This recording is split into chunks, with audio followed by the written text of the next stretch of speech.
Anda mungkin sudah pernah membaca atau mendapat kabar bahwa ada 9,9 juta Generation Z yang menganggur, tidak bisa sekolah lebih tinggi dan juga tidak memperoleh training.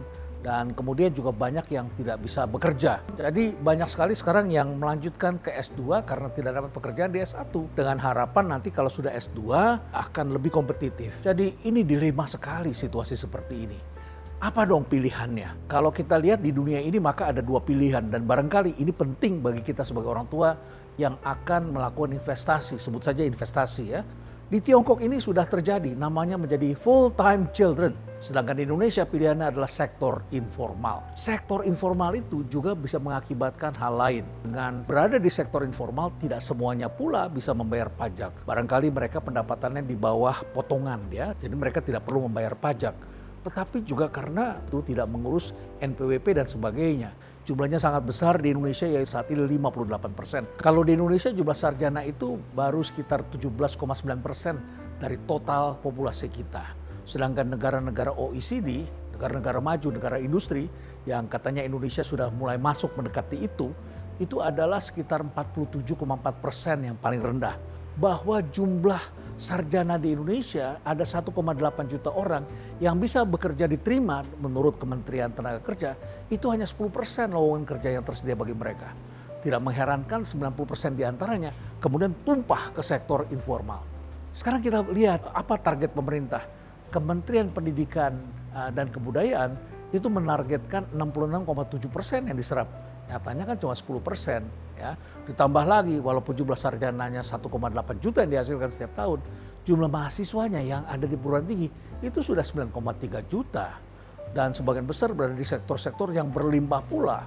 Ada efek yang disebut crowding effect, efek berkerumun pada jurusan-jurusan tertentu. Nanti kita akan bahas sampai ke sana. Tentu saja pekerjaan informal yang diakibatkan oleh mentalitas berkerumun ini sangat berbahaya. Nah, sekarang coba kita bahas mengenai full-time children. Banyak anak-anak di Tiongkok yang menempuh pendidikan semakin tinggi dan kita ketahui bahwa etos untuk menempuh pendidikan itu ada di banyak orang. Sama seperti para petani kita di berbagai daerah di Indonesia, di Tiongkok juga sama saja. Jadi jumlah sarjana yang dulunya hanya sekitar 6 juta orang per tahun, sekarang menjadi 12 juta orang. Ternyata yang bisa diterima bekerja itu hanya sebagian kecil saja. Apalagi sekarang Tiongkok ini sedang mengalami hambatan ekonomi yang sangat besar. Pertama, jumlah penduduk berkurang mengakibatkan permintaan properti itu turun. Akibatnya ya pembangunan properti pun terhambat, bahkan banyak gedung-gedung properti yang tidak bisa dijual. Dan kemudian perusahaan propertinya bangkrut, kemudian bank yang memberikan pinjaman juga kesulitan, akhirnya perusahaan properti tidak merekrut pegawai, bahkan mem-PHK pegawai, kemudian bank juga melakukan PHK, dan seterusnya sektor-sektornya yang mensuplai bahan bangunan, jadi semuanya terhambat di sana. Nah, dalam situasi seperti itu, insinyur sipil pun tidak bisa bekerja yang baru lulus ini. Dan akibatnya kemudian banyak sekali orang yang menunggu panggilan kerja. Setelah menunggu hampir 2 tahun, rata-rata kaum muda di Tiongkok kemudian mulai berpikir, orang tuanya juga memanggil pulang, walaupun sambil menangis, mereka pulang kampung dan akhirnya kemudian muncul istilah baru yaitu menjadi full-time children. Apa pekerjaan full-time children? Mereka mengatakan saya bekerja membantu orang tua. Maklumlah di Tiongkok ini sebagian besar keluarga anaknya kan hanya satu. Dulu seperti itu yang diizinkan oleh pemerintah. Jadi orang tua kesepian dan kemudian orang tua membutuhkan caregiver, ya membutuhkan caregiver, orang yang bisa merawat mereka. Sebagian di antara mereka orang tuanya belum tua-tua sekali, mereka butuh teman untuk melakukan perjalanan. Pekerjaannya membuat itinerary, menjadi tour guide. Karena bahasanya mereka lebih bagus, bahasa internasionalnya. Kemudian mereka bisa mengurus orang tuanya bagaimana menggunakan uang digital, menggunakan alat-alat pembayaran baru, menggunakan GPS untuk mencari tempat-tempat yang bisa dikunjungi. Tidak hanya itu, mereka juga membantu di rumah membersihkan rumah, merawat kebun, tanaman, dan lain sebagainya, membersihkan segala macam. Dan kemudian orang tuanya memberikan gaji kepada anaknya. Orang tua senang, anaknya juga punya pekerjaan yang nikmat sekali. Jam tidurnya bisa diatur sendiri, tidak dituntut hasil seperti bekerja di perusahaan-perusahaan. Karena sejak 30 tahun terakhir ini memang ada fenomena yang kita kenal sebagai performance management. Kinerja itu memang diukur Jadi kemudian kenaikan gaji, ukurannya bukan lagi inflasi, tetapi kinerja, yaitu KPI, Key Performance Indicator, indikator kinerja utama, pencapaian-pencapaian yang dicapai oleh setiap orang. Dan ini memang meresahkan dibandingkan orang-orang dulu. Kalau dulu kan orang menjadi menteri nggak dikenakan reshuffle, sekarang menteri bisa kena reshuffle karena tidak mencapai target atau karena barangkali ada persoalan-persoalan lain, ada kinerjanya yang tidak terpenuhi. Nah, menteri saja begitu, apalagi CEO, apalagi pegawai biasa, manajer, semua diukur. Tentu bagi sebagian orang yang tidak terbiasa bekerja kompetitif seperti ini sangat merisaukan. Enak juga bekerja yang tidak diukur, tidak dituntut, bekerja senang. Mungkin karena kita senang nanti lama-lama perform sendiri, kita menikmati. Itu kalau Anda bekerjanya namanya self-employed, bekerja karena kemauan sendiri. Nah, anak-anak yang disebut sebagai full-time children ini adalah orang yang kembali bekerja dalam keluarganya, melakukan pekerjaan-pekerjaan yang bersama dengan orang tuanya. Sepanjang orang tuanya bisa menggaji atau bisa memberikan pendapatan, ini sangat menyenangkan. Tetapi faktanya kan tidak semua orang tua itu mempunyai pendapatan. Tidak semua orang tua itu mempunyai pekerjaan bagi anaknya. Ada banyak sekali orang tua yang hidupnya penuh keterbatasan, kemudian sengaja investasi pada anaknya agar anaknya bisa mendapatkan posisi sebagai pejabat, sebagai manajer, dan kemudian bisa menolong keluarga.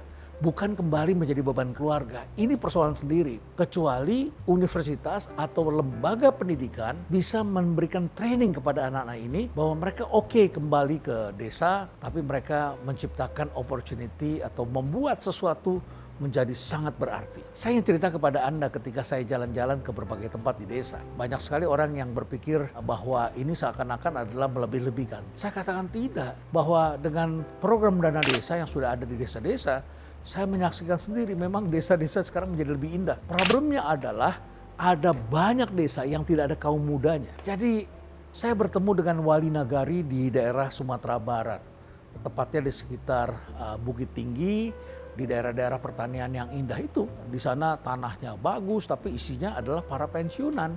Ya pensiunan senang menikmati alam yang indah. Tetapi wali nagari mengatakan pada saya punya dana desa, ini uangnya banyak sekali tetapi tidak bisa kami gunakan. Tidak ada SDM-nya.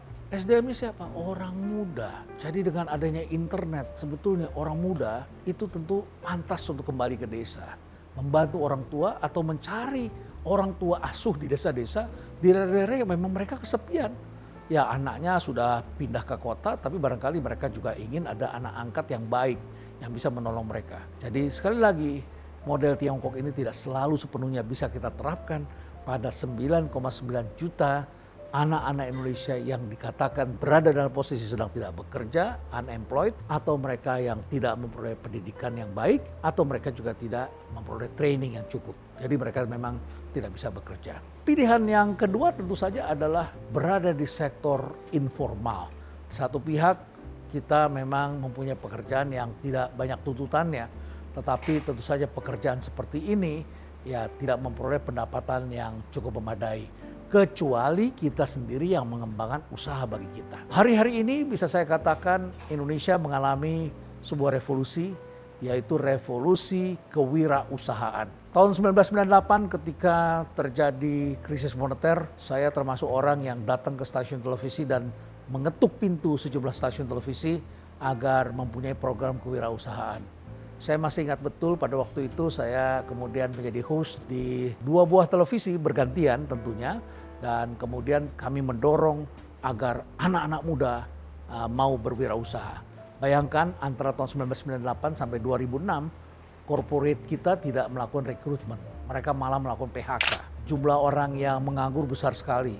Jangankan mereka yang bekerja, yang menjadi artis saja saat-saat itu terpaksa harus membuka warung di pinggir jalan.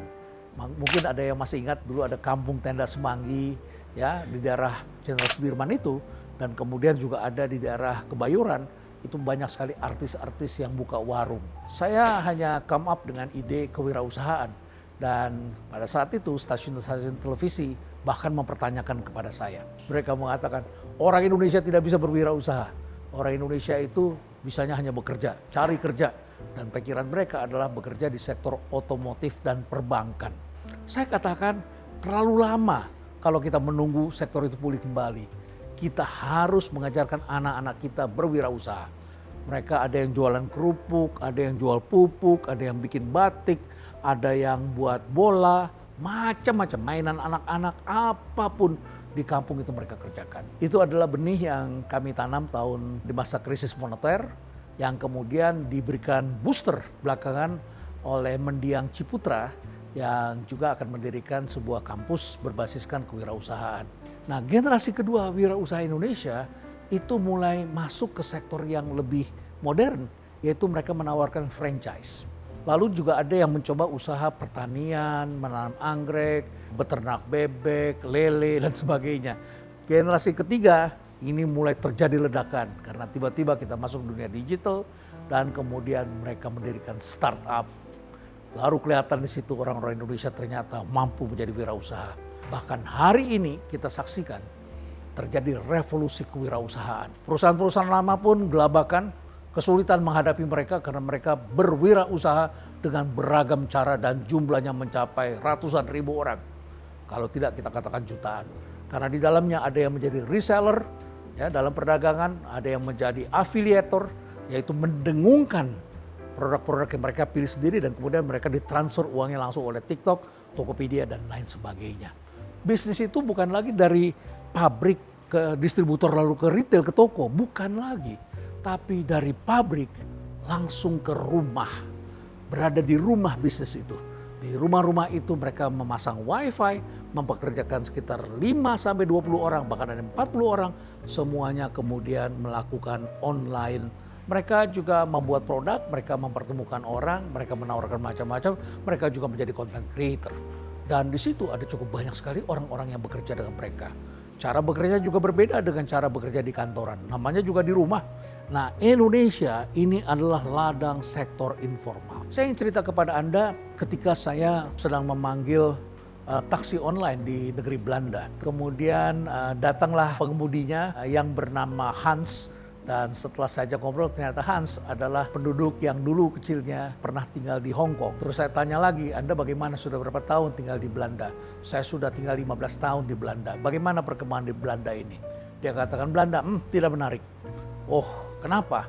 Beda dengan di Hong Kong. Hong Kong itu kami kejar-kejaran, kami dinamis, banyak hal baru. Dan selalu ada hal-hal yang harus kami kejar. Karena di Tiongkok itu sangat kompetitif. Belanda itu sangat stagnan. Orang mudanya tidak menjadi entrepreneur, tidak ada inovasi. Yang melakukan inovasi di Belanda itu adalah perusahaan-perusahaan besar. Jadi mereka pasti di bidang chemicals, di bidang teknologi, dan lain sebagainya.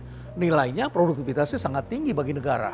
Beda dengan negara-negara kita, inovasinya banyak sekali ada di sektor UMKM.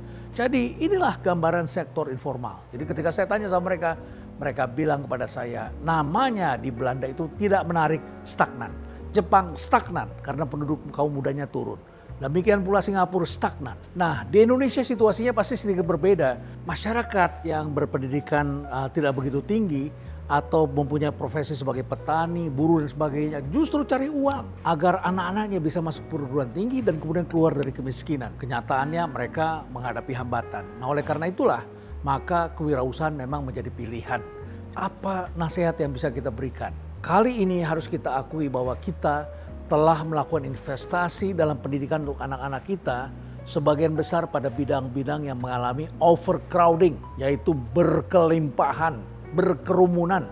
Padahal yang sekarang diperlukan adalah segala sesuatu yang menyangkut algoritma, yang menyangkut soal IT. Ini sangat dibutuhkan. Oleh karena itu maka saran saya adalah satu, kalau belum terjadi maka investlah pada bidang-bidang yang tidak berlimpah tetapi pada bidang-bidang yang belum banyak peminatnya. Yang kedua, kalaupun sudah terlanjur berada pada bidang studi seperti itu, maka bangunlah keterampilan-keterampilan baru. Jadi Anda yang kuliah di Fakultas Ekonomi, Fakultas Psikologi, Fakultas Ilmu Sosial, Pendidikan, Agama dan sebagainya, belajar tuh keterampilan-keterampilan baru. Teman-teman yang berada di Fakultas Ilmu Komputer tolong buka kesempatan. Berikan kesempatan pada para mahasiswa untuk sit in, ambil 2-3 mata kuliah di tempat Anda. Universitas itu artinya adalah suatu kesatuan. Dan di situ ada program-program studi yang pintunya terbuka bagi para mahasiswa yang mendaftar dari pintu yang berbeda-beda. Harusnya demikian. Jadi transformasi di pendidikan tinggi memang sangat dibutuhkan. Kemudian yang ketiga, kepada orang tua agar dorong anak-anaknya bangun kreativitas dan bukan lagi soft skill tapi life skills. Life skills ini ya diajari oleh keluarga agar anak-anak ini memiliki mental untuk jadi juara hidup, bukan menjadi mental juara kelas. Juara kelas dapat nilai A, tapi dalam kehidupan tidak begitu seperti yang diharapkan. Saya suka bertanya ketika saya mengajar strategic marketing. Saya tanya, berapa di antara kalian dapat nilai A di kelas marketing? Kemudian mereka angkat tangan dan teman-temannya tunjuk, dia dapat A, dia dapat A. Maju ke depan, saya bilang. Pertanyaan saya simpel saja pada mereka. Kalian dapat nilai marketing A. Terus saya tanya lagi pada mereka, berapa di antara kalian yang sudah marketable? Berapa di antara kalian yang sudah punya pacar?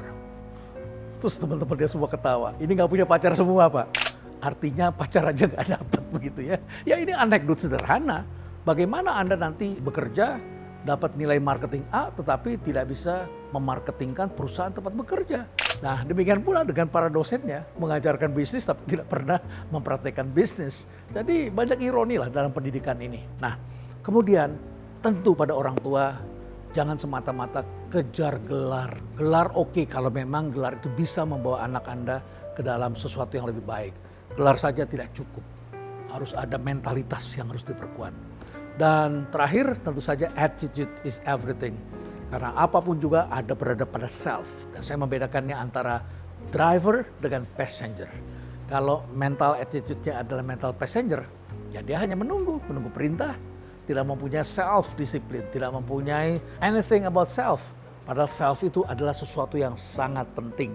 Jadilah driver, bukan seorang passenger. Lantas tentu saja ada nasihat yang perlu diberikan kepada para mahasiswa. Pertama, jangan jadi juara kelas saja. Jadilah juara kehidupan. Jangan hanya di kampus doang. Paksa nih penekanannya doang. Bangunlah network. Karena dengan punya network itu kalian akan punya confidence, kalian punya kecerdasan, bercakap-cakap, berkomunikasi, kalian mempunyai banyak teman. Hari ini yang hidup adalah orang yang memiliki banyak teman, yang tidak kesepian. Dan kemudian kejar juga portfolio, bukan sertifikat. Dan kemudian banyaklah ketemu orang untuk eksplor dunia baru. Cari uang untuk keliling dunia, belajarlah kesasar, hadapi situasi yang tidak pernah kalian hadapi. Justru dari situ kalian akan dapat mentalitas yang lebih baik. Dan kemudian jangan lupa Anda harus mulai sudah bekerja sebelum lulus. Tidak mudah, kacau pikiran kita. Kadang-kadang bisa takut juga kita tidak selesai. Tapi jangan mencari kerja setelah lulus. Itu sangat merepotkan. 6 bulan setahun tidak ngapa-ngapain itu membuat Anda menjadi obsolete dan kemudian terjadi depresiasi skill Anda. Jadi lebih baik kita sudah bekerja atau berusaha sebelum kita lulus. Dan terakhir, carilah pekerjaan tidak hanya di negerimu. Karena dunia ini memang mengalami dua kejadian yang berbeda. Singapura, Malaysia, Hong Kong, Jepang, Korea Selatan, Italia, Amerika, Belanda, Argentina, Swiss, dan banyak negara itu mengalami apa yang disebut sebagai the talent shortage, kelangkaan, kekurangan SDM yang berkualitas. Indonesia adalah negara yang kelebihan, tapi kelebihannya tentu saja dengan skill yang mismatch. India oversupply, makanya mereka abundance, bermigrasi ke berbagai seluruh dunia dan kemudian mereka menjadi global immigrant, menjadi diaspora dan mereka adalah orang-orang yang hebat, berbahasa Inggris, menguasai IT, matematikanya bagus, menguasai STEM. Mereka bisa menjadi warga negara Singapura untuk menduduki pos-pos pekerjaan yang memang sangat dibutuhkan. Dan kemudian ada di negara-negara lain yang sangat membutuhkan, bahkan kemudian mereka jenjang karirnya bisa menjadi CEO. Di sini talentnya abundance pada bidangnya sama sehingga kalian tidak kompetitif. Jadi sarannya adalah miliki skill yang kompetitif dan cari pekerjaan di dunia ini. Di Indonesia barangkali kalian tidak laku atau belum cocok, tapi di dunia kalian akan menjadi darling. Kalian diperebutkan, nilai kalian sangat tinggi. Jadi Generation Z, mari kita lawan stigma ini. Saya tahu bahwa ini tidak mudah. Kalian disebut sebagai generasi yang tidak fokus, quiet quitting, kalian generasi yang anti hustle culture, banyak sebutan-sebutan tidak baik, tapi kita lawan. Karena kita adalah manusia seperti manusia lainnya, punya ikhtiar, dan kita selalu akan mencari jalan untuk memperbaiki hidup kita. Stay relevant.